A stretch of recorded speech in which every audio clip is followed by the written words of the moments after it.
নমস্কার, নিউজ টাইমে আপনাদের সকলকে স্বাগত। আপনাদের সঙ্গে রয়েছে আমি স্বপ্না। শুরু করছি আজকের প্রাইম টাইম। আর প্রাইম টাইমে প্রথমেই যে গুরুত্বপূর্ণ খবরে চোখ রাখবো, আগামী 28শে অগস্ট টিএমসিপির প্রতিষ্ঠা দিবস, আর সেই দিনে স্নাতকের পরীক্ষা। তবে পরীক্ষার দিন বদল করার নির্দেশ পাঠানো হয়েছে উচ্চ শিক্ষা দফতরের তরফ থেকে। পরীক্ষার দিন অর্থাৎ 28শে আগস্ট পরীক্ষা নেওয়া যাবে না, এমনটাই নির্দেশ দেওয়া হয়েছে। রাজ্যের উচ্চ শিক্ষা দফতর নির্দেশ দিয়েছেন। প্রথমে অনুরোধ করা হয়েছিল, এবার সরাসরি নির্দেশ দেওয়া হলো। কলকাতা বিশ্ববিদ্যালয়ের পরীক্ষার দিন বদল, টিএমসিপির প্রতিষ্ঠা দিবসে পরীক্ষা নয়, এমনটাই নির্দেশ দেওয়া হয়েছে রাজ্যের উচ্চ শিক্ষা দফতরের তরফ থেকে। দিন বদলের নির্দেশ উচ্চ শিক্ষা দফতরের। বিশ্ববিদ্যালয়ে চিঠি দিয়ে দিন বদলের নির্দেশ দেওয়া হয়েছে। পরীক্ষার সিদ্ধান্তে অনড় সিইউর উপাচার্য। পরীক্ষার সিদ্ধান্তে অনড় ভারপ্রাপ্ত উপাচার্য শান্তা দত্ত দে। সিন্ডিকেট বৈঠক ডাকার সিদ্ধান্ত উপাচার্যের। 28শে অগস্ট টিএমসিপির প্রতিষ্ঠা দিবস, স্নাতকের পরীক্ষার দিন বদল চেয়ে এবার বিশ্ববিদ্যালয়কে সরাসরি নির্দেশ দেওয়া হলো উচ্চ শিক্ষা দফতরের তরফ থেকে। চিঠি পাঠানো হয়েছে, উচ্চ শিক্ষা দফতর চিঠি পাঠিয়েছে কলকাতা বিশ্ববিদ্যালয়কে। তবে নিজের আগের সিদ্ধান্তেই অনড় রয়েছে ভারপ্রাপ্ত উপাচার্য। নিজের সিদ্ধান্তে অর্থাৎ এখনো পর্যন্ত আগের সিদ্ধান্তেই অটল ভারপ্রাপ্ত উপাচার্য। ফোন লাইনে রয়েছে আমাদের প্রতিনিধি প্রীতি পাত্র। প্রীতি, আমরা জানি যে 28শে অগস্ট, এর আগেও এটা নিয়ে কন্ট্রোভার্সি হয়েছিল, এবং 28শে আগস্ট টিএমসিপির প্রতিষ্ঠা দিবস, এবং সেই দিন স্নাতকের কলকাতা বিশ্ববিদ্যালয়ে স্নাতকের পরীক্ষা রয়েছে। এবার সরাসরি উচ্চশিক্ষা দফতর পরীক্ষা নেওয়া যাবে না, অর্থাৎ 28শে অগস্ট পরীক্ষা নেওয়া যাবে না, এমন উচ্চশিক্ষা দপ্তর নির্দেশ পাঠানো হলো, চিঠি পাঠানো হলো। প্রীতি, একেবারে পরীক্ষা নেওয়া যাবে না বলে নির্দেশ পাঠানো হয়নি, তবে ওই দিন যাতে পরীক্ষা না নেওয়া হয় বা পরীক্ষার তারিখ যাতে পিছিয়ে দেওয়া হয় বা পরিবর্তন করা হয়, সেই আবেদন জানিয়ে কিন্তু উচ্চশিক্ষা দপ্তরের পক্ষ থেকে একটি চিঠি ইতিমধ্যে অন্তর্বর্তীকালীন উপাচার্য তাকে পাঠানো হয়েছে, এমনটা ইতিমধ্যেই আমরা জানতে পারছি। তোমার মনে থাকবে, এর আগে 28শে অগস্ট আমরা জানি কলকাতা বিশ্ববিদ্যালয়ে কিন্তু স্নাতক স্তরের একাধিক বিভাগের পরীক্ষা রয়েছে, এবং তা নিয়ে কিন্তু আমরা এর আগেই দেখেছিলাম শ্রীরাঙ্কুর ভট্টাচার্য তিনি নিজে প্রতিবাদ করেছিলেন, এবং টিএমসিপির ছাত্র সদস্যরা কলকাতা বিশ্ববিদ্যালয়ে তাদেরকে দেখা গিয়েছিল, তারা অবস্থান বিক্ষোভ করেছিলেন, উপাচার্যের রুমে তারা ঘেরাও করেছিলেন, তারা মিছিল করেছিলেন। তবে এবার দেখা গেল একেবারে রাজ্য সরকারের পক্ষ থেকে কিন্তু সরাসরি হস্তক্ষেপ উচ্চশিক্ষা দপ্তরের তরফ থেকে ইতিমধ্যে একটি চিঠি পাঠানো হয়েছে উপাচার্যকে, যেখানে উল্লেখ করা হয়েছে 28শে অগস্ট যেহেতু টিএমসিপির তাদের প্রতিষ্ঠা দিবস রয়েছে, সেক্ষেত্রে ওই দিন যাতে পরীক্ষা না নেওয়া হয়, যাতে ডেট পিছিয়ে দেওয়া হয় বা ডেট পরিবর্তন করা হয়, এই আবেদন জানিয়ে কিন্তু উচ্চশিক্ষা দপ্তরের তরফ থেকে একটি চিঠি ইতিমধ্যেই পাঠানো হয়েছে উপাচার্যকে। একেবারে প্রীতি, তাহলে বোঝাই যাচ্ছে যে টিএমসিপির প্রতিষ্ঠা দিবসে স্নাতকোত্তরে কোনো রকম পরীক্ষা নেওয়া যাবে না, অর্থাৎ দিন বদলের একটা নির্দেশ দেওয়া হলো উচ্চশিক্ষা দপ্তরের তরফ থেকে। ধন্যবাদ প্রীতি। প্রথমে শাসক দলের ছাত্র সংগঠন, এবার সরাসরি রাজ্যের উচ্চশিক্ষা দপ্তরের তরফ থেকে সরাসরি নির্দেশ, কলকাতা বিশ্ববিদ্যালয়ের পরীক্ষার দিন বদল। টিএমসিপির প্রতিষ্ঠা দিবসে পরীক্ষা নয়, দিন বদলের নির্দেশ উচ্চশিক্ষা দপ্তরের। বিশ্ববিদ্যালয়ে চিঠি দিয়ে দিন বদলের নির্দেশ। পরীক্ষার সিদ্ধান্তে অনড় সিইউ উপাচার্য। নির্ধারিত পরীক্ষা সূচিতে অনড় বিশ্ববিদ্যালয়। সিন্ডিকেট বৈঠক ডাকার সিদ্ধান্ত উপাচার্যের। উপাচার্য তিনি জানিয়েছেন যে এমন দিন আগে কখনো দেখিনি, কোনো নির্দিষ্ট দলের হয়ে সরকারের তরফ থেকে এমন নির্দেশ দেওয়া যায় না, এটা অত্যন্ত দুঃখজনক।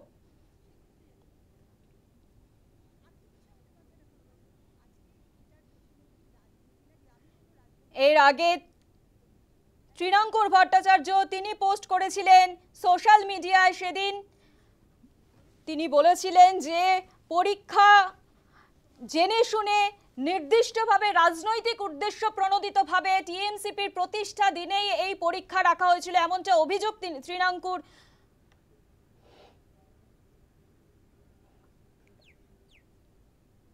সেই দিনই আমরা কথা বলেছিলাম ভারপ্রাপ্ত উপাচার্য শান্তা দত্ত দের সঙ্গে এবং তিনি ঠিক সেদিন কি জানিয়েছিলেন শোনাবো আপনাদের।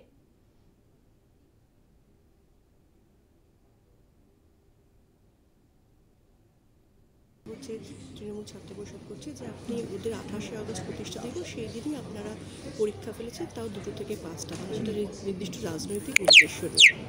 আচ্ছা, এই অ্যাকচুয়ালি আমি এটা অভিযোগটা শুনলাম, সাংবাদিকদের মাধ্যমেই শুনলাম ফেসবুকেও নাকি সব জায়গায় ছড়িয়েছে।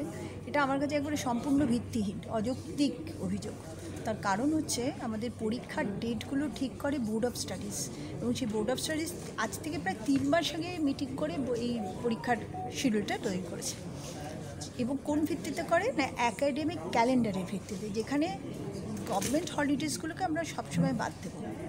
কিন্তু যদি রাজনৈতিক কোনো দলের প্রতিষ্ঠা দিবস মানতে হয়, তাহলে যতগুলো রাজনৈতিক দলের সংগঠন আছে তাদের সবার প্রতিষ্ঠা দিবস আমাকে মানতে হবে। তাহলে কি পরীক্ষা সিস্টেম তা চালানো সম্ভব? আজকে তৃণমূল মনে করছে তৃণমূল ছাত্র পরিষদের প্রতিষ্ঠা দিবস তাদের কাছে গুরুত্বপূর্ণ হতে পারে, তেমন সিপিএমের ছাত্র সংঘের এসএফআই সেটা বলতে পারে, এআইডিএসও সেটা বলতে পারে, বিজেপির ছাত্র সংগঠন সেটা বলতে পারে। তা আমরা দাঁড়াবো কোথায়? সুতরাং আমার পরিষ্কার বক্তব্য হচ্ছে যে কোনো রাজনৈতিক দলের কোনো অনুষ্ঠানের দিনকে গুরুত্ব দিতে আমি রাজি নই। তাই পরীক্ষা যেমনভাবে 3 মাস আগে ঠিক হয়েছে, পরীক্ষা তেমনভাবেই হবে। মানে 28শে আগস্ট পরীক্ষা ডেফিনেটলি হবে। মানে এক্ষেত্রে তৃণমূল ছাত্র পরিষদের অভিযোগ হচ্ছে যে দিল্লির অঙ্গুলি হেলনের রাজনৈতিক উদ্দেশ্য। এটা এই তো আমার উত্তরের মধ্যেই রয়েছে। আজ থেকে 3 মাস আগে যখন এই পরীক্ষার ডেটগুলো ঠিক হয়, 2-3 মাস, মিনিমাম 3 মাস 2 মাস হতে পারে, তখন ক্যালেন্ডারটা তো আমরা সামনে রাখবো যে কী হলিডেজ আছে, কী মানে সরকারি হলিডেজ, সেগুলোতে যাতে পরীক্ষা না পড়ে। আর তো কিছু আমাদের মাথায় রাখার কথা না। আজকে এটার পেছনে যদি রাজনীতি লাগে, আমি কোনো রাজনৈতিক দলের পৃষ্ঠপোষকতা করি না, তাই আমি বললাম বিজেপি ছাত্র সংগঠন থেকে শুরু করে সিপিএম থেকে শুরু করে এসইউসিআই থেকে শুরু করে যাবতীয় ইনক্লুডিং তৃণমূল আমার কাছে সমানভাবে আমার কাছে ট্রিটমেন্ট পাবে। অর্থাৎ ভারপ্রাপ্ত উপাচার্য তিনি যেটা জানিয়েছিলেন যে কোনো রাজনৈতিক দলের প্রতিষ্ঠা দিবসকে গুরুত্ব দিতে গিয়ে পরীক্ষা বদল করা এমনটা কিন্তু হতে পারে না। অর্থাৎ নির্দিষ্ট কোনো রাজনৈতিক দলের প্রতিষ্ঠা দিবসকে গুরুত্ব দেওয়া হয় এবং তার জন্য যদি পরীক্ষার দিন বদল করা হয়, তাহলে যে কোনো রাজনৈতিক দলই কিন্তু সেই দাবি করবে। ভারপ্রাপ্ত উপাচার্য তিনি কিন্তু আগের সিদ্ধান্তেই অনড়, নির্ধারিত পরীক্ষা সূচিতেই অনড় বিশ্ববিদ্যালয় কর্তৃপক্ষ। সিন্ডিকেট বৈঠক ডাকার সিদ্ধান্ত উপাচার্যের। অর্থাৎ টিএমসিপির পরীক্ষা দিবস, টিএমসিপির প্রতিষ্ঠা দিবস এবং সেই দিন কোনো রকম পরীক্ষা নেওয়া যাবে না, দিন বদলের নির্দেশ উচ্চ শিক্ষা দপ্তরের। বিশ্ববিদ্যালয়কে চিঠি দিয়ে জানিয়েছেন।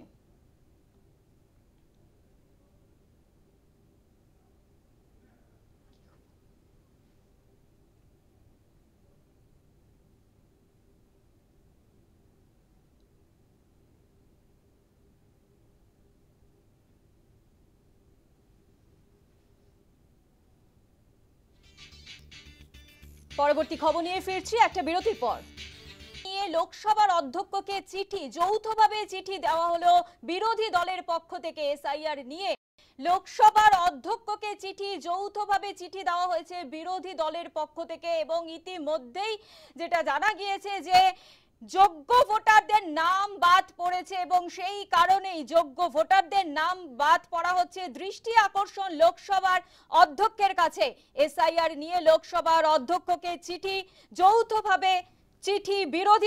যৌথভাবে একাধিক চিঠি বিরোধী দলের যোগ্য ভোটারের নাম বাদ পড়ছে। দৃষ্টি আকর্ষণ লোকসভার অধ্যক্ষের কাছে। যৌথ চিঠি, একাধিক বিরোধী দলের যোগ্য ভোটারের নাম বাদ পড়ছে। দৃষ্টি আকর্ষণ লোকসভার অধ্যক্ষের কাছে। এসআইআর নিয়ে লোকসভার অধ্যক্ষকে যৌথ চিঠি একাধিক বিরোধী দলের।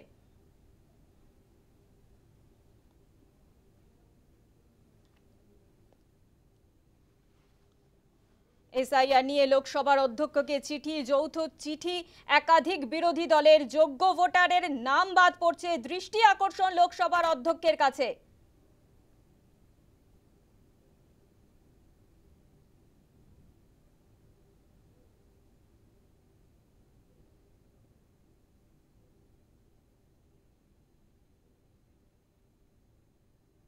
we have submitted a joint letter to the Honorable Speaker on behalf of many India Alliance parties, raising the concern that the poor, middle class, the backward, the scheduled caste, scheduled tribe people of Bihar are facing in getting their name onto the voter roll. 80-year-old women are being asked to look through their belongings to find their school leaving certificate, birth certificate.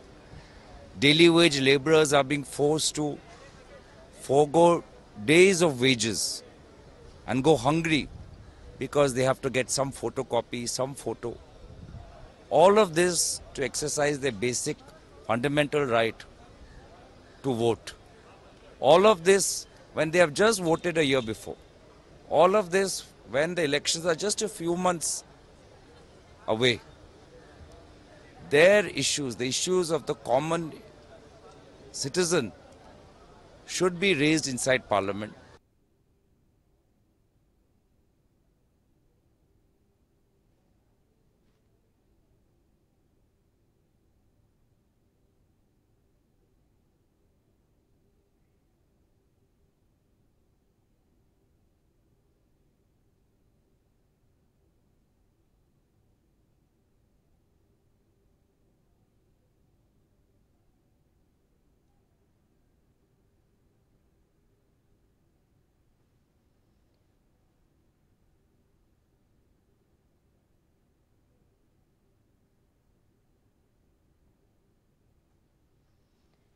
এবার নির্বাচন কমিশনকে বেনজির নিশানা রাহুল গান্ধী। নির্বাচন কমিশনকে বেনজির নিশানা রাহুল গান্ধী। সব তথ্য আমাদের হাতে আছে এমনটাই জানিয়েছেন রাহুল গান্ধী। নির্বাচন কমিশনকে বেনজির নিশানা রাহুল গান্ধীর। সব তথ্য আমাদের হাতে আছে, তথ্য প্রকাশ করলে অ্যাটম বোমা ফাটবে, নিশ্চিহ্ন হয়ে যাবে নির্বাচন কমিশন। বিজেপির হয়ে ভোট চুরি করছে কমিশন, এমনটাই মন্তব্য রাহুল গান্ধীর।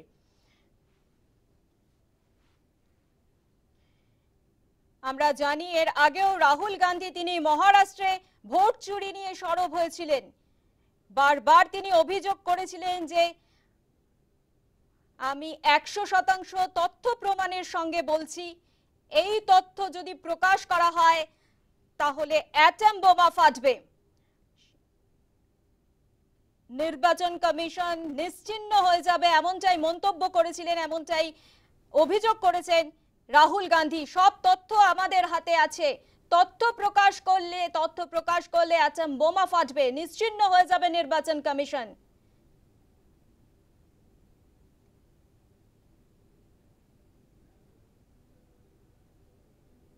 हो रही है और अब हमारे पास ओपन एंड शट प्रूफ है कि इलेक्शन कमीशन वोट चोरी में इन्वॉल्व है। और मैं लाइटली नहीं बोल रहा हूं, मैं 100% प्रूफ के साथ बोल रहा हूं, ठीक है। और आप सबको पता लग जाएगा जैसे ही हमने ये रिलीज किया, पूरे देश को पता लग जाएगा कि इलेक्शन कमीशन वोटर चोरी करा रहा है। किसके लिए करा रहा है? किसके लिए करा रहा है? बीजेपी के लिए करा रहा है। ओपन एंड शट है, नो क्वेश्चन। हमें मध्य प्रदेश में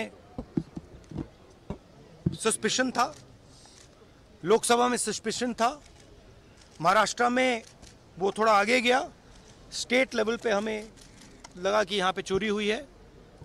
वोटर एडिशन हुआ था, 1 करोड़ वोटर्स ऐड हुए थे। फिर हम थोड़ा डिटेल में गए, हमने कहा देखो अब इलेक्शन कमीशन तो मदद नहीं कर रहा है, तो थोड़ी ग्रैन्युलैरिटी में जाना है, गहराई में जाना है। तो हमने अपना ही इन्वेस्टिगेशन करवाया, उसमें 6 महीने लगे और जो हमें मिला है वो एटम बॉम्ब है।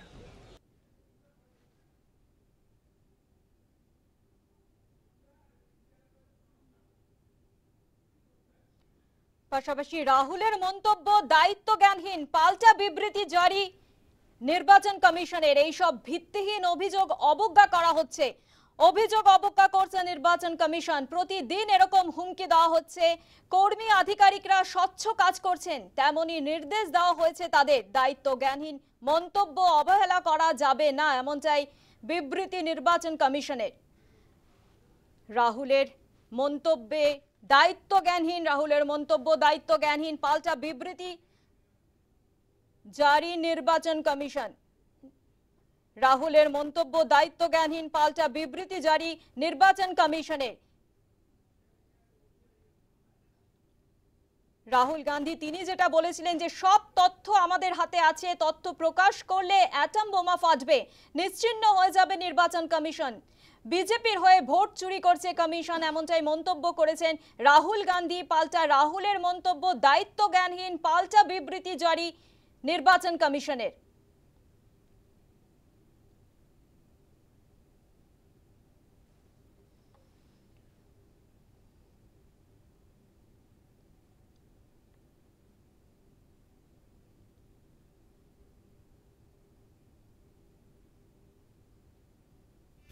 পরবর্তী খবর নিয়ে ফিরছি একটা ছোট্ট বিরতির পর। আপনারা জানেন যে কলকাতা থেকে যে বাংলাদেশের মডেলকে গ্রেফতার করা হয়েছিল, সেই বাংলাদেশি মডেল অর্থাৎ শান্তা পাল ব্যাংক থেকে লোন নিয়েছিলেন, রাষ্ট্রায়ত্ত ব্যাংক থেকে লোন নিয়েছিলেন তিনি, এবং যেটা জানা গিয়েছে যে ব্যবসার জন্য লোন নিয়েছিলেন এবং পাশাপাশি হোটেল খোলার জন্য তিনি কিন্তু তৈরি হচ্ছিলেন অর্থাৎ প্রস্তুত হচ্ছিলেন এই শান্তা পাল। এবং যেটা জানা গিয়েছে যে হোটেল খোলার জন্য তিনি এই ঋণ নিয়েছিলেন। তদন্তে নয়া তথ্য পেল পুলিশ, ভিসা পাসপোর্টের মেয়াদও শেষ হয়েছিল। ভারতীয় ভিসা পেতে পরামর্শদাতা শান্তা, বাংলাদেশিদের ভিসা পেতে সাহায্য করত এই শান্তা পাল। ভারতীয় ব্যাংক থেকে ঋণ, শান্তা পালের ব্যবসার কারণে রাষ্ট্রায়ত্ত ব্যাংক থেকে ঋণ, হোটেল খোলার জন্য ঋণ নিয়েছিলেন। তদন্তে নয়া তথ্য পুলিশের কাছে, ভিসা পাসপোর্টের মেয়াদও শেষ হয়েছিল। ভারতীয় ভিসা থেকে পরামর্শদাতা এই শান্তা অর্থাৎ বাংলাদেশিদের ভারতীয় ভিসা পাইয়ে দিতে সাহায্য করতেন এই শান্তা পাল। পুলিশের কাছে নয়া তথ্য, পুলিশের কাছে নয়া তথ্য অর্থাৎ তদন্তে নয়া মোড় বলা যেতে পারে। ভারতীয় ব্যাংক থেকে ঋণ নিয়েছিলেন এই শান্তা পাল, ব্যবসার কারণে এই রাষ্ট্রায়ত্ত ব্যাংক থেকে ঋণ নেওয়া হয়েছিল, এমনটাই কিন্তু জানা গিয়েছে পুলিশ সূত্রে, এমনটাই খবর। 2 বছর ধরে ভারতে ছিলেন এই শান্তা পাল। ভিসা পাসপোর্টের মেয়াদও শেষ হয়ে গিয়েছিল তার। ভারতীয় ভিসা পেতে পরামর্শদাতা ছিলেন এই শান্তা, অর্থাৎ বাংলাদেশিদের ভিসা পাইয়ে দিতে সাহায্য করত এই শান্তা পাল। বাংলাদেশের নাগরিকদের কৌশলে মেডিকেল ভিসার জন্য আবেদনের পরামর্শ দিতেন শান্তা। কতজনকে ভারতে মেডিকেল ভিসা পাইয়ে দিতে সাহায্য করেছেন শান্তা তা খতিয়ে দেখছে পুলিশ।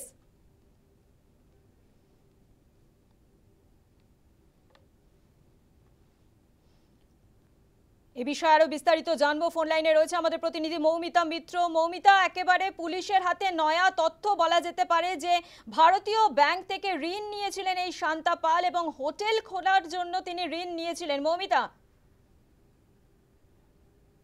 ফেসবুক পোস্ট এর মধ্যে তদন্তকারীরা খতিয়ে দেখছেন, সেখানে দেখা যাচ্ছে যে একটি রাষ্ট্রায়ত্ত ব্যাংক থেকে তিনি লোন নিয়েছিলেন বলে সোশ্যাল মিডিয়ায় দাবি করা হয়েছে। তার পাশাপাশি মূলত এই বাংলাদেশের মডেল তিনি কিন্তু ট্যুরিজম ব্যবসায় প্রচার চালাচ্ছিলেন এবং ভারতের বিভিন্ন জায়গায় তিনি ঘুরে বেরিয়েছেন, একাধিক ট্রাভেল ব্লগ বানিয়েছেন, এমনকি একেবারে চীন সীমান্তের কাছে যে নাথুলা পাস রয়েছে সেখানেও তিনি গিয়েছিলেন। সেখানকার ভিডিও কিন্তু তার সোশ্যাল মিডিয়ায় দেখতে পাওয়া যাচ্ছে।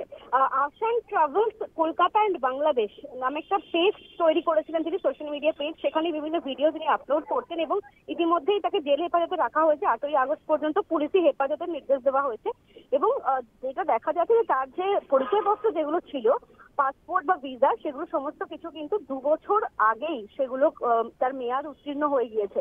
অর্থাৎ 2023 সালে তিনি এসেছিলেন বাংলায় বা বলা যেতে পারে কলকাতায়, তার গলফ গ্রিনের যে বাড়ি রয়েছে সেখানেই রীতিমতো তিনি একটা র্যাকেট তৈরি করেছিলেন তার একজন পার্টনারকে সঙ্গে নিয়ে, এবং তার সঙ্গে যে তার কাছ থেকে যে একেবারে আধার কার্ড বা ভোটার কার্ড যেগুলো পাওয়া গিয়েছে, মূলত আধার কার্ড এবং যে পাসপোর্ট বা ভিসা রয়েছে সেখানে দেখা যাচ্ছে 2 বছর আগে সেই ভিসার মেয়াদ কিন্তু শেষ হয়ে গিয়েছে, এমনকি পাসপোর্টের মেয়াদও কিন্তু শেষ হয়ে গিয়েছে। তারপরেও তিনি অবৈধভাবে এদেশে দীর্ঘদিন ধরে তিনি থাকছিলেন। এই বিষয়গুলো তদন্তকারীরা খতিয়ে দেখছেন যে তিনি আমাদের রাজ্যে এলেন, কিন্তু কোনোভাবেই তিনি সেই সমস্ত ভিসা রিনিউ করালেন না, তিনি পাকাপাকিভাবে থেকে গেলেন। তার পিছনে তার নেপথ্যে কি কারণ রয়েছে সেই বিষয়গুলো কিন্তু খতিয়ে দেখা হচ্ছে, এবং যেটা এখনো পর্যন্ত জিজ্ঞাসাবাদে উঠে এসছে যে অন্যান্য যারা বাংলাদেশি নাগরিকরা রয়েছেন তাদেরকে কিভাবে মেডিকেল ভিসা পাইয়ে দেওয়া যায়, মেডিকেল ভিসার মাধ্যমে কিভাবে কলকাতায় আসা যায় বা বাংলায় আসা যায়, সেই ধরনের পরামর্শ দিতেন এই শান্তা পাল। এবং একাধিক ব্যক্তিদেরকে, বাংলাদেশিদেরকে তিনি ভারতের মেডিকেল ভিসা পাইয়ে দেওয়ার জন্য সাহায্য করেছেন। এরকমই তথ্য কিন্তু শান্তা পালকে জিজ্ঞাসাবাদ করে এখনো পর্যন্ত উঠে এসেছে। বেশ, ধন্যবাদ মৌমিতা।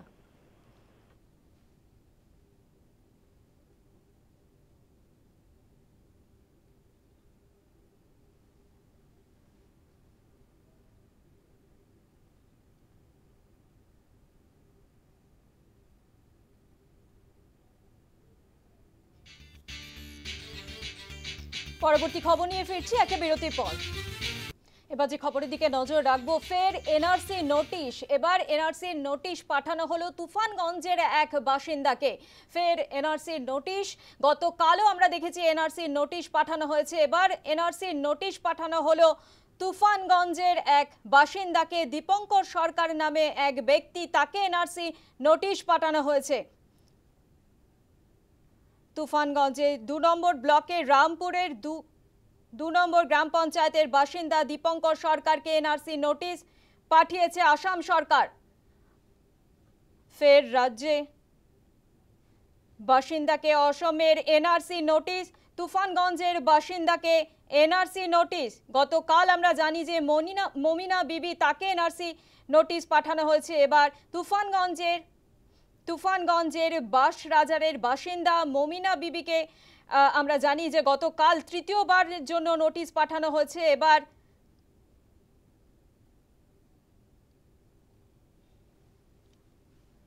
ফের নোটিশ তুফানগঞ্জের এক ব্যক্তিকে, দীপঙ্কর সরকার, তাকে নোটিশ পাঠানো হলো। এনআরসি নোটিশ পাঠিয়েছে অসম সরকার। অসমের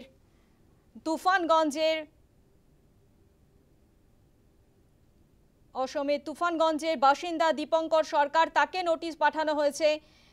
এই ঘটনাকে কেন্দ্র করে চাঞ্চল্য ছড়িয়েছে এলাকায়। জানা যায় যে বছর 2-3 আগে অসমের গুয়াহাটিতে কাঠমিস্ত্রির কাজ করতেন তিনি। তাকেই এনআরসি নোটিশ পাঠালো অসম সরকার। এই বিষয়ে প্রতিবেদন তুলে ধরেছে আমাদের প্রতিনিধি হীরক রায়, দেখে নেব। তুফানগঞ্জ 1 নম্বর ব্লকের মমিনা বিবির পর এবার তুফানগঞ্জ 2 নম্বর ব্লকের রামপুরহাট 2 নং গ্রাম পঞ্চায়েত এলাকায় দীপঙ্কর সরকারের এনআরসির নোটিশ প্রকাশ্যে আসাকে কেন্দ্র করে চাঞ্চল্য ছড়িয়েছে। যেটা জানা যাচ্ছে, গত জানুয়ারি মাসে দীপঙ্কর সরকারের কাছে আসাম সরকারের পক্ষ থেকে এনআরসির নোটিশ পাঠানো হয়েছে। অর্থাৎ ট্রাইব্যুনাল কোর্টে থেকে কিন্তু তার কাছে একটা নোটিশ এসে পৌঁছেছে, এবং সেই নোটিশে কিন্তু উল্লেখ রয়েছে যে তিনি তাকে বাংলাদেশি সন্দেহ করা হয়েছে, এবং যে ভারতীয় হওয়ার যে নথি, সেই নথি পেশ করার জন্য তাকে নির্দেশ দেওয়া হয়েছে। আর এই ঘটনার প্রকাশ্যে আসার পরেই কিন্তু তৃণমূল কংগ্রেসের পক্ষ থেকে তৃণমূল কংগ্রেসের জেলা সভাপতি অভিজিৎ দেব ভৌমিক তার বাড়িতে যান, তার সঙ্গে দেখা করেন, এবং এই ঘটনার পরেই কিন্তু রীতিমতো আতঙ্কে রয়েছে ওই রামপুর 2 নং গ্রাম পঞ্চায়েতের বাসিন্দা দীপঙ্কর সরকার। এবং দীপঙ্কর সরকার যেটা জানাচ্ছেন যে তিনি কিন্তু 10 থেকে 15 বছর যাবৎ আসামে কাজ করছেন, এবং গৌহাটিতে যখন তিনি কাঠমিস্ত্রি কাজ করতেন সেই সময় গত বছর 3 আগে তাকে কিন্তু পুলিশ বাংলাদেশি সন্দেহে তাকে আটক করে, এবং তারপরেই কিন্তু তার কাছে বিভিন্ন নথি চাওয়া হয়। এবং ভারতীয় হওয়ার যে নথি, সে পশ্চিমবঙ্গের যে বাসিন্দা, সেই বিষয় নিয়ে কিন্তু তিনি তার যে আধার কার্ড, তার ভোটার কার্ড এবং প্যান কার্ড কিন্তু সেই সময় শো করেছিলেন, এবং পরবর্তীতে তাকে কিন্তু আসামের ফরেনার্স ট্রাইব্যুনাল কোর্ট সেখানে কিন্তু তাকে ডাকা হয়েছিল। কিন্তু তার কাছে চাওয়া হয়েছে 1966 সালে যে ভোটার তালিকা, সেই ভোটার তালিকায় যে তার পরিবারের বা বাবার বা ঠাকুরদার যে নাম, সেই নাম চাওয়া হয়েছে, কিন্তু সেই নথি কিন্তু এখনও সে জমা দেয়নি। এবং তৃণমূল কংগ্রেসের পক্ষ থেকে যেটা বলা হচ্ছে যে বিজেপি সরকার বাঙালিদের উপর বিভিন্নভাবে চাপ সৃষ্টি করার জন্যই কিন্তু এই ধরনের কাজ করছে। কোচবিহার থেকে হীরক রায় রিপোর্ট, নিউজ টাইম।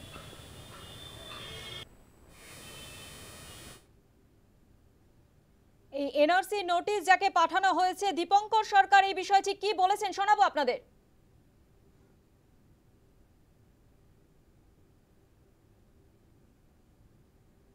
করে ফার্স্টে যখন আসছে তখন ওই জানুয়ারি মাসে আসছিল, কত তারিখ সেটা আমার মনে নেই। কোনো নথি জমা দিয়েছিলেন আপনারা, কোনো ডকুমেন্টস জমা দিয়েছিলেন ওনাদেরকে? না, ওনাদেরকে তো আমি তখন দিইনি। কতবার এসেছিল নোটিশ? একবার? দুইবার আসছিল, একটা মাসে আসছিল লাস্ট নোটিশটা। কখন জানালেন? তারপরে আমি মাসে 17 তারিখে আমার লাস্ট ডে ছিল, ওই ওদের সাথে দেখা করা, মানে আমার সিলিন্ডার হওয়ার জন্য ডেট ছিল। তো ওই ডেটে আমি তার আগে আমি উকিলের কাছে গেছিলাম। তো উনি বললো যে ডেটটা চেঞ্জ করতে হবে, এই কাগজ লাগবে, এই কাগজগুলো দিতে হবে। তো আমি বললাম তাহলে ঠিক আছে, ডেটটা চেঞ্জ করেন। পরে আমাকে 1.5 মাসের সময় দিয়েছিল ওরা, যে 1.5 মাসের সময় আছে, আপনি কাগজটা বার করবেন। তারপর 1.5 মাসের মধ্যে আমি এই কাগজটা, এই যে 1900 স্টেশনের তালিকাটা আমি পাইনি, মানে আমি বানাইতে পারিনি। তারপরে আবার 1.5 মাস সময় দেওয়া হয়েছে। আপনি কি আসামে কোনোদিন গিয়েছিলেন? হ্যাঁ, আসামে তো কাজ করছি 10 বছর, 15 বছর ধরে আমি আসামে কাজ করছি। কবে এসেছেন? আসাম থেকে কবে এসেছেন? লাস্ট 10 তারিখে আসছি। লাস্ট 10 তারিখে এসেছেন? জুলাই মাসে। এই প্রসঙ্গে তৃণমূলের প্রতিক্রিয়া শোনাবো আপনাদের।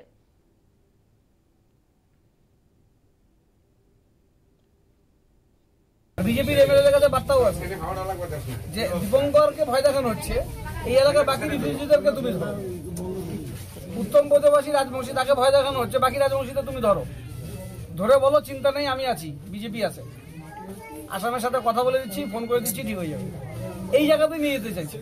তা আমাদের নাগরিকত্ব যদি এতটাই টেম্পোরারি হয়ে যায়, আমার দেশের প্রতি আমার টান, আমার দেশের প্রতি আমার নাগরিকত্বের যে বোধ, দেশাত্মবোধ, সেটা যদি এত সহজেই একটা চিঠিতে নষ্ট হয়ে যায়, তাহলে তো বিষয়টা ঠুনকো হয়ে যাবে। বিজেপি বা আসাম সরকার, হেমন্ত বিশ্ব শর্মাকে দায়িত্ব দেওয়া হয়েছে নর্থ বেঙ্গলের বিজেপিকে বাঁচানোর জন্য, বিশেষ করে কুচবিহার। এখানে বিজেপিকে বাঁচাবার অক্সিজেন হেমন্ত বিশ্ব শর্মা দিবে বলে রাজ্য কেন্দ্রের বিজেপি নাকি দায়িত্ব দিয়েছে হেমন্ত বিশ্ব শর্মাকে। হেমন্ত বিশ্ব শর্মা আলটিমেটলি বিজেপির কফিনের শেষ পেরেক গেঁথে দিল, এনআরসি নোটিশ পাঠিয়ে।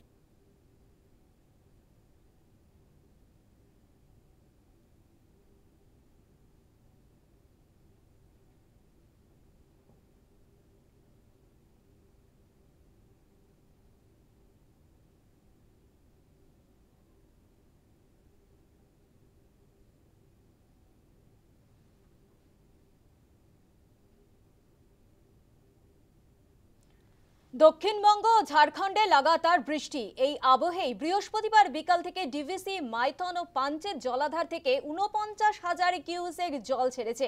এর ফলে দামোদর তীরবর্তী এলাকাগুলিতে জলমগ্ন হয়ে পড়ার আশঙ্কা করা হচ্ছে। আবারও জল ছাড়ল ডিভিসি। দক্ষিণবঙ্গ ও ঝাড়খণ্ডে লাগাতার বৃষ্টির জেরে জল বাড়ছে দামোদরে। বৃহস্পতিবার বিকেল থেকে ডিভিসি, মাইথন ও পাঞ্চেত জলাধার থেকে 49,000 কিউসেক জল ছেড়েছে। পাশাপাশি জল ছাড়া হয়েছে দুর্গাপুর ব্যারাজের জলাধার থেকেও। এখনো পর্যন্ত 62,600 কিউসেক জল ছাড়া হয়েছে। এর ফলে দামোদর তীরবর্তী এলাকাগুলিতে জলমগ্ন হওয়ার আশঙ্কা করা হচ্ছে। জানা যাচ্ছে ঝাড়খণ্ডের বৃষ্টির ফলে জল ছাড়ার পরিমাণ বাড়াবে ডিভিসি। সেক্ষেত্রে বন্যার আশঙ্কা উড়িয়ে দেওয়া যাচ্ছে না। প্রবল বৃষ্টিতে সিউড়ির তিলপাড়া জলাধারে ফাটল দেখা দেয়। জলস্তর যাতে বৃদ্ধি না পায় তার জন্য গেট খুলে দেওয়া হয়েছে। ঘটনায় চাঞ্চল্য এলাকা জুড়ে। এদিকে রাজ্যের একাধিক জায়গায় বন্যার পরিস্থিতিতে কেন্দ্রের উপর দায় চাপালেন রাজ্যের মন্ত্রী সুজিত বসু। জানেন, কোথাও ডিভিসি জল ছাড়ছে, কোথাও ম্যাসেঞ্জারের বাঁধ থেকে জল ছেড়ে দেওয়া হচ্ছে। বিভিন্ন জায়গায় যেখানে যেখানে আছে, তারা বিভিন্ন সময় আমরা লক্ষ্য করছি, মানে আমাদের সঙ্গে কোনো রকম আলোচনা ছাড়া, সরকারের সাথে আলোচনা ছাড়া মর্জি মতো তারা জল ছেড়ে দিচ্ছে। এতে মানুষের ভোগান্তি হচ্ছে। মানুষ বুঝতে পারছে দিল্লির সরকার যেটা আছে সেই সরকারটা মানুষের সরকার না। অন্যদিকে জমা জলে সাঁতার কেটে অভিনব প্রতিবাদ জানালেন চাকদার বিজেপি বিধায়ক বঙ্কিম ঘোষ। গত 4-5 বছর ধরে আমরা দেখছি ধারাবাহিকভাবে বর্ষা হওয়ার শুরুতেই একদম চাকদা চৌমাথা থেকে একেবারে রথতলা পর্যন্ত বৃষ্টি হলেই জলমগ্ন হয়ে যায়। ফলে মানুষের খুব অসুবিধা হয়। ফলে মানুষ এখান থেকে যে যন্ত্রণা, সেই যন্ত্রণায় ভোগে প্রায় 5-6 মাস ধরে। এখানে ব্যবসায়ীরা 4-5 মাস ধরে ব্যবসা করতে পারে না ঠিক পুজোর সময়টায়। ফলে এই রাস্তা যাতে দ্রুত মেরামত করা হয়, সংস্কার করা হয়, জল নিষ্কাশনের ব্যবস্থা করা হয়, তার জন্য আমরা প্রশাসনের দৃষ্টি আকর্ষণ করার জন্যই আমরা পথে নেমেছি। ভারী বর্ষণের জেরে ধস হাওড়ার শালিমারে। পরশু রোড এলাকায় ধসে পড়েছে একাধিক বাড়ি, ক্ষতিগ্রস্ত প্রায় 70টি পরিবার। বিগত কয়েকদিনের বৃষ্টিতে স্বর্ণময়ী খালের জলে গাঁট ভেঙে যায়, জল ঢোকে লাগোয়া এলাকার জমিতে। না, আমাদের অনেক দূরে হয়ে যাচ্ছে, আমার চিজ এখানে অনেক আছে, আমার ঘর দুয়ার ভেঙে গেছে, আর এখান থেকে যদি চলে যায় তো আমার সব চিজ এদিক ওদিক হয়ে যাবে, চোর চামার অনেক আছে, বের করে নেবে, ওই জন্য আমি যাচ্ছি না। আমি স্কুলের ভেতর তো অনেকেই থাকবে, স্কুলের ভেতরে থাকবো, এখানে যা একটু একটু বেঁচেছে সেটাও আমি পাবো না। ক্ষতিগ্রস্তদের অন্যত্র সরানো হয়েছে। ঘটনাস্থল পরিদর্শনে আসেন হাওড়া কর্পোরেশনের মুখ্য প্রশাসক সুজয় চক্রবর্তী। দ্রুত পরিস্থিতি নিয়ন্ত্রণের আশ্বাস দেন মুখ্য প্রশাসক। স্বর্ণময়ী খালের যে একটা বড় পাঁচিল হঠাৎ করে এখানে ধস নামার ফলে এখানে অনেকগুলো পরিবার অ্যাফেক্টেড হয়েছে। হঠাৎই প্রায় 16 থেকে 18টা পরিবার এখানে অ্যাফেক্টেড হয়েছে। তো এখানে প্রায় 70-75 জন মানুষ এর মধ্যে অ্যাফেক্টেড হয়েছেন বলে আমরা তাদের জন্য আমরা দুবেলা আমাদের কর্পোরেশনের পক্ষ থেকে আমরা তাদেরকে লাঞ্চ এবং ডিনারের ব্যবস্থা এখানে আমরা করেছি।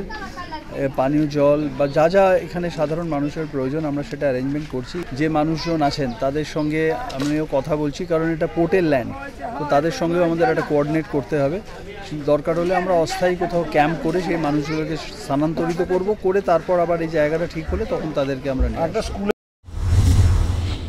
হাওড়া জগদীশপুর দেবীপাড়া এলাকায় জল জমে থাকায় এলাকার মানুষ রাস্তা অবরোধ করে বিক্ষোভ দেখায়।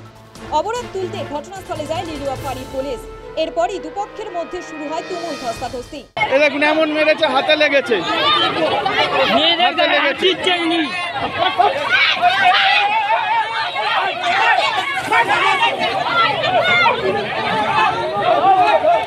আমার ঘরের পুরো আলমারি ডুবে গেছে, এত এত জল।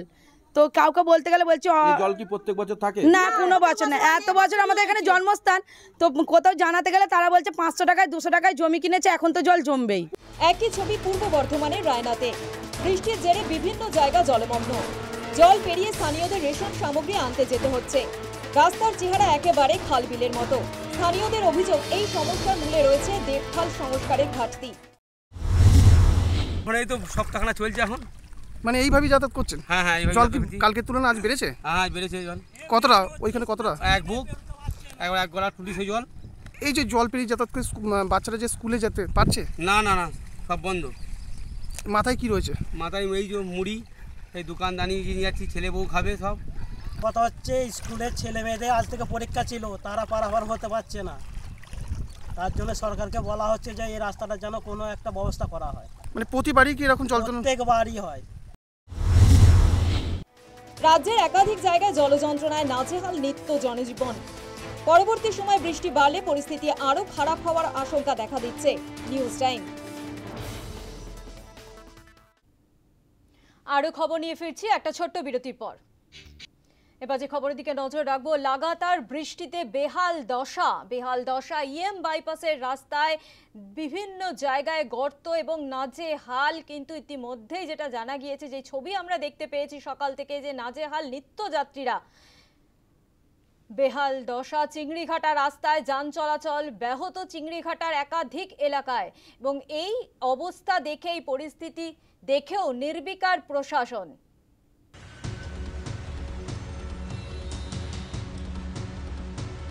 অবরুদ্ধ শহর, লম্বা জ্যাম ইএম বাইপাস রাস্তায়। বৃহস্পতিবার সন্ধ্যায় এমনই ভয়ঙ্কর ছবি উঠে এলো। শুধু বৃহস্পতিবারই নয়, এই যন্ত্রণা এখন প্রতিদিনের। লাগাতার ভারী বর্ষণের জেরে বেহাল দশা চিংড়িঘাটার রাস্তায়। সামান্য বৃষ্টিতেই জল জমছে রাস্তায়, যে কারণে যান চলাচল ব্যাহত চিংড়িঘাটা এলাকায়। অভিযোগ, ঘন্টার পর ঘন্টা অপেক্ষায় থাকতে হয়। দিন হোক বা রাত, 24 ঘন্টায় সমস্যায় জর্জরিত জনজীবন। নিউ টাউন সেক্টর 5-এ আইটি সেক্টর, ব্যাংক, কর্পোরেট হাউসে চাকরি করা দক্ষিণ কলকাতা অথবা দক্ষিণ শহরতলির বাসিন্দাদের প্রতিদিনই চিংড়িঘাটা বাইপাস হয়ে সল্টলেকে ঢুকতে হয়। সমস্যা সেখানে, রাস্তার একাধিক জায়গায় গর্ত। সেই গর্তে পড়েও যান অনেক বাইক আরোহী। গাড়ির গতি স্লথ করে দিতে হয়, ফলে প্রতিদিনই প্রবল যানজট। বারবার প্রশাসনকে জানিয়েও মেলেনি সুরাহা। প্রত্যেক দিনেরই ঘটনা, এ তো বাস, তারপর হচ্ছে তারপর বাইপাসের ওই দিকটাও আছে, বাইপাসে ওরা করার জন্য আরও জামটা বেড়ে যায়, বাইপাসে ঠিক মতো পাস হয় না গাড়িগুলো। আর দ্বিতীয় নম্বর এই ছোটো গাড়ি অত্যাধিক হারে বেড়ে যাওয়া। প্রশাসনের দিক দিয়ে বলতে পারেন যে রাস্তাগুলো ঠিকঠাকভাবে মেরামত করছে না, বহু জায়গায় বিশাল বড় বড় গাড্ডা এবং জল জমে থাকছে, তার জন্য গাড়িরও ক্ষতি হচ্ছে, তেলের ফুয়েলও পড়ছে, সময়ও অনেক নষ্ট হচ্ছে। রাস্তা এরকম হাল, এরকম কি রাস্তা বানাচ্ছে না সরকার, আর কি বলবো, আর কিছু অনেক কিছু করবো এই অবস্থা। আধ ঘন্টা কি 1.5 ঘন্টা লেগে গেল চিংড়িহাটা থেকে এদিকে আসতে আমাকে। রাস্তা খারাপের জন্য যানজটের সমস্যা দেখা দিচ্ছে, প্রতিনিয়ত স্কুল কর্মস্থলে পৌঁছতে দেরি হচ্ছে। এতদিন পর টনক পড়েছে প্রশাসনের, রাস্তা মেরামতের কাজ শুরু হয়েছে। রাস্তা ভেঙে গেছে, জল জমে আছে, জলটা এখন ড্রেন আউট হয়েছে আজকে রোদ্দুরের জন্য। রাস্তা ঠিক হলেই ঠিক হয়ে যাবে, দেখুন ওখানে গিয়ে কাজ হচ্ছে আম্বেদকর ব্রিজে, ওখানে আমাদের অফিসার দাঁড়িয়ে থেকে ওখানে রোলিং করাচ্ছে। চিংড়িঘাটা মোড়ে যান চলাচলের সমস্যা হবে বলে রাজ্য সরকার এখনো মেট্রো রেলকে পিলার নির্মাণের অনুমতি দেয়নি, অথচ প্রতিদিনই নরক যন্ত্রণা ভোগ করতে হচ্ছে নিত্যযাত্রীদের মতো মেট্রোর অনুমতি দিলে অনেকেই মেট্রোর পথে যাতায়াত করতে পারতেন, সেটাও হচ্ছে না, অথচ যানজটের সমস্যায় পড়ে থাকতে হচ্ছে প্রতিদিন। সেই ছবিতে কিন্তু 8 থেকে 80 প্রত্যেকটি জনজীবন কিন্তু একেবারেই ব্যাহত, এবং কবে এই ট্রাফিকের সমস্যা বা রাস্তার সমস্যা ঠিক হবে সেই উত্তর কিন্তু কারো জানা নেই। ক্যামেরায় তাপসের সঙ্গে Pritipatra report, news time Bangla, Kolkata.